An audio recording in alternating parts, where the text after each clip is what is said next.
Hey guys, so we've already had 3 YCS events post Age of Overlord, with the most recent one being YCS Richmond. So as usual, I wanted to provide a tier list by the data, using Dueling Book data from YG Scope, as well as the topping information from these various YCS as well as regional level events. And before we continue, of course, definitely go check out those discount codes for Yu-Gi-Oh! Singles as well as sleeves. Really want to highlight that Card Brawlers. They do have that pre-orders up for singles for Valiant Smashers up right now, so you can certainly go check that out. And again, use my code HOKUNO5 for 5% off. If you want to Calamity Lock your opponents for all of next format with Centurion, definitely this is your chance. Alright, so let's just get started with the tier list for this month, and we actually still have Rescue Ace at the #1 spot. And now, of course, at the most recent YCS at Richmond, we actually had Unchained be the most represented deck there, but at the same time, if you look at all 3 YCS events post Age of Overlord, starting from Indianapolis as well as, of course, Bolivia, Rescue Ace still actually has the most number of YCS level tops, and especially when it comes to regional level tops, it definitely by far outweighs all the other decks so far in this recent format. And also want to highlight Ivan on Twitter.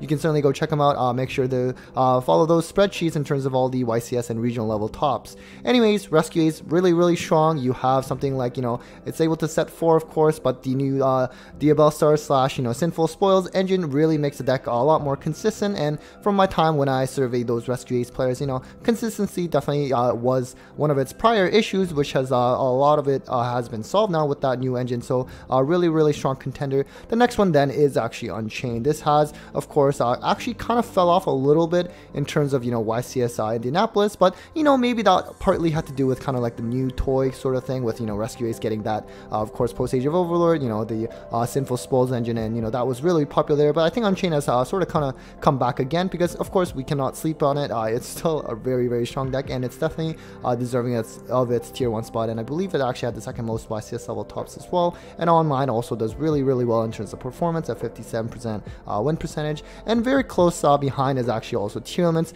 This initially had a bit of a disappointing showing, I think at YCS Indy if I recall, but you know what, since then it's definitely recovered and actually has a good amount of YCS level as well as regional level tops. We're not seeing too much of Flunder at like top cut recently, at least. Of course, any kind of shifter deck really hurts Tier Elements, but otherwise it's just super strong, just being able to set up, I mean, depending on the kind of build that you're on, but just usually at least has some form of Omni Negate through, like, let's say Toad or Baron, and they have a lot of good back row cards as well, especially including a counter trap post side.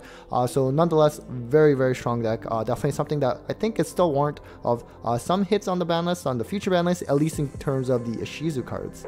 And then we have Pearly, which rounds off the tier 1 decks. Definitely a notable dip in terms of YCS and regional level tops compared to the other 3 decks listed here, but nonetheless still really respectable, doing really well. Definitely justified at the tier 1 spot. I mean, honestly, X Pearly Noir being unaffected is probably going to be hard for most decks out there anyways. And I guess at least in terms of like Rescue Ace being like one of the most, or if not the best deck right now, a lot of their cards that they do target, and Pearly, as long as they have like their field spell up, I guess they can at least protect themselves from targeting, which is always nice. And of course, the play of D Barrier certainly has gone down, but who knows, we'll do that YCS top cut breakdown very soon in the next day or so, so I'll kind of see what other side deck staples have gone or went down in terms of play. So next we have Labyrinth, which is of course a deck that got some new support in Age of Overlord in Arius, which allows them to essentially, play a trap, whatever that they set that turn, such as even D-Barrier if you even had that opportunity.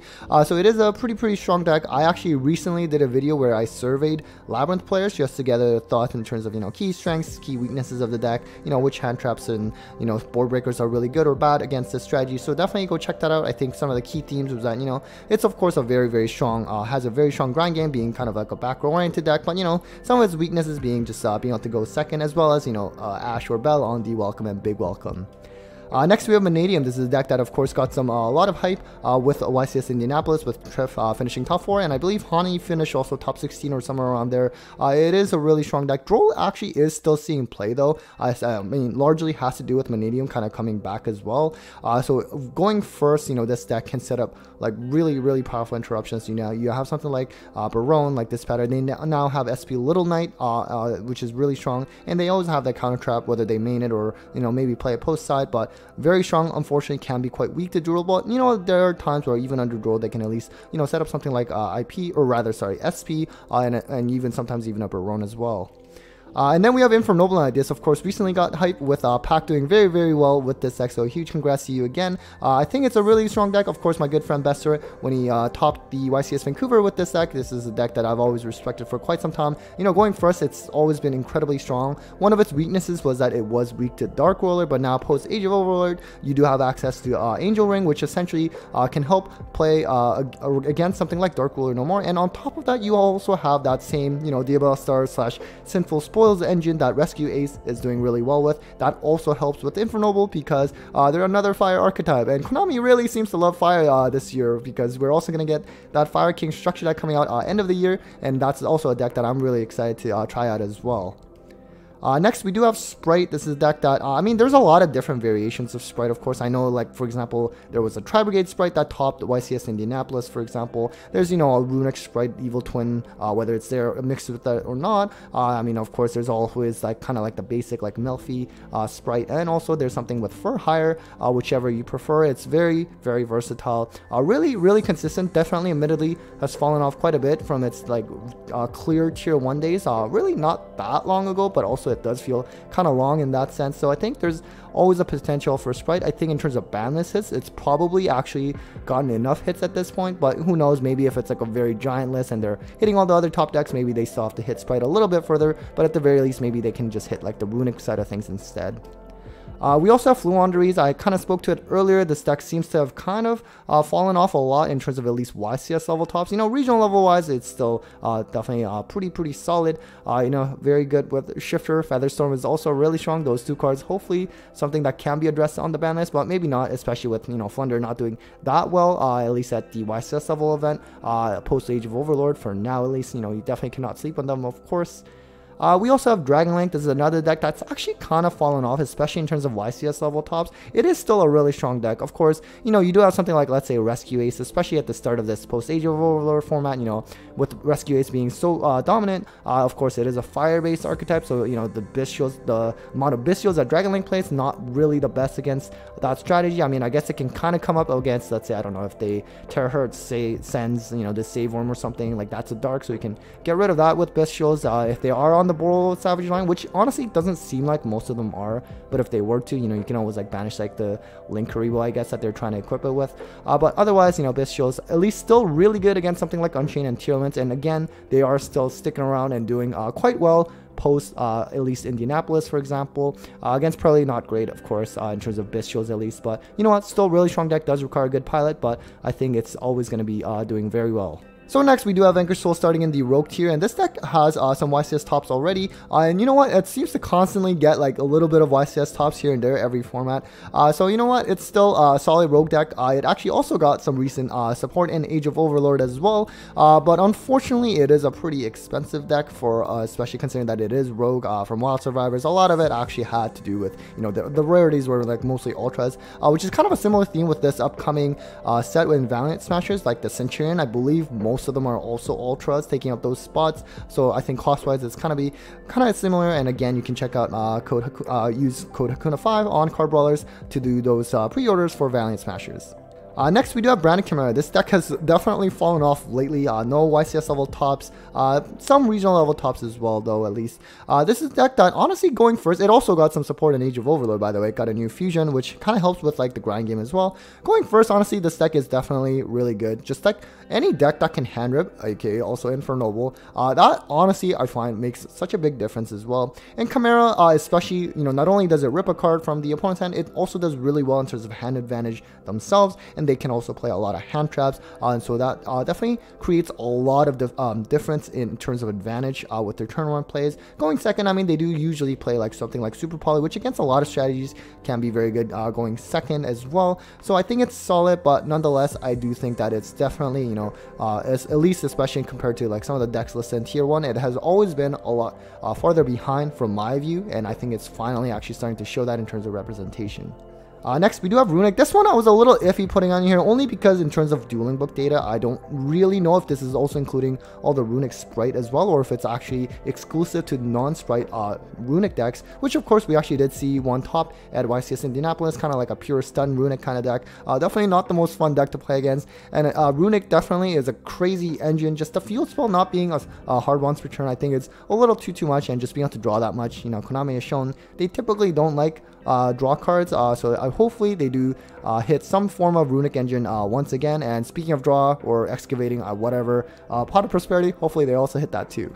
So next we have Rika Sun Avalon, which of course the joke is that, you know, at European events this deck tends to dominate, and of course it actually had some YCS tops already. It's a deck that is always really solid choice. I think, you know, typically online among all players it usually doesn't see that much play, which is why it doesn't get scored too high in any of my tier list videos. Although it is, of course, can be a really strong deck depending on the right pilot. I think it's a very cool deck, you know, being able to also like tribute like your opponent's monsters thanks to that field spell, and of course, you know, going second, being able to just tribute for cost always helps out as well. Especially going first, I mean, I'm guessing post side, but something like that Roseweb block with like Theory and Regulus can also be really strong and, you know, pretty hard to beat. So I do have a lot of faith in Rika as well. Next we have Branded Despia. This is a deck that I've been playing since April essentially, and I'm gonna be honest with you guys, this deck has been noticeably worse to play post Age of Overlord, and the primary reason for that is because every deck plays SP Little Knight, although ironically enough, except for branded decks because we're typically fusion locked. And the problem with SP Little Knight is, let's say, you know, in a grind game, like you go through a lot of disruptions and they're finally kind of like dwindle down in terms of resources, but they can at least slap on SP Little Knight. And so, you know, when your turn rolls around, like being able to Fallen of Alba, summon away, like fusion away your opponent's monsters has always been like a really strong approach, but unfortunately SP Little Knight would just banish your Fallen of Alba, so that's never going to resolve. And then you have even something like, let's say you're going second and you're trying to get that branded loss onto the field so that, you know, you have a much easier time breaking your opponent's board. The problem is your opponent will just go IP into SP and then just banish away your branded loss, which can really hurt going second. And so basically that is something I've definitely noticed. You know, Gimmick Lock is still present whether you play it, maybe you don't, and you go with, I don't know, like the Ad Lib and Mirror Jade, multiple Mirror Jade banish kind of route. I mean, there's a lot of plays with branded. It is a fun deck to play, but especially when you have, you know, D-Barrier, while maybe not as prevalent, but it's still around, especially thanks to Pearly. You know, it is definitely much harder to play Branded Despia than it had been in the last few months. Next we have Salamangreat. This actually topped the recent YCS, which is really cool to see. It did get some support post, you know, let's say Soulburning Volcano. I'm not sure if they also play SP Little Knight. I'm just going to assume that they can as well. It also has some rank 4 options. Let's say, for example, Abyss Dweller can be very good against something like Tearlaments, Unchained. You also have access to Baguska instead as well, which can also be very good against, I don't know, I guess like, let's say Flunder.